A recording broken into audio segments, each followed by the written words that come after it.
وش عندك؟ الحق يا يبا الحق. وش فيه؟ ابو سعود. خير، وش عند الكلب الحقير هذا؟ جايب دش ورسيفر تهريب. يا ولد هذا كلام خطير جدا، متأكد؟ الا متاكد يا يبا. والجهه انت متأكد انه دش ولا ريال عشان مذبح الرجال الليله؟ الا يا يبا، والظاهر ان الرسيفر بكرت بعد. شايفها بعيني يبا.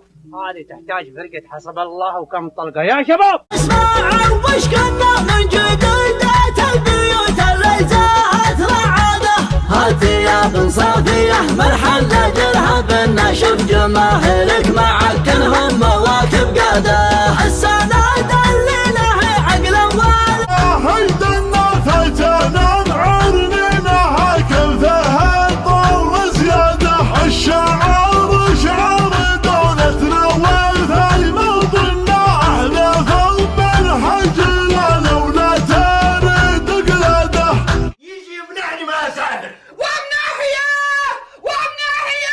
يا ويلاه. لبيه يا غزيلة، انا جاي. صاحت العذر فحن لها اخوان، حست لها لفرعات دون شيله، حست لها لفرعات دون شيله، من المره صوبيه من هالاشياء مجادنا مثل السيوف الصقيله. بالموضوع يلا انقلع. انت الديره مالي علي الحرام ما نزلت الورع الا حلطك بسيارتك ها واخليك مزار. وانت اهلك دارين عنك انك راكب معه ولا لا؟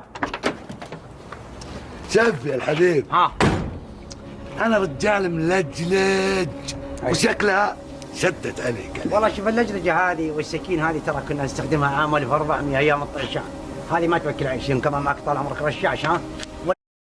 يا سلام يا هلا الطيبه والفعل المجيد، يا لبو جمعه رجال لها وجه وجاه، قادة الحرجان ولا قوه الا بالله. اقول لك الطياره مخطوفه ها وقدامي على قبرص. ابن فصله مسندي محسن خويه، راعي الفزعات والقلب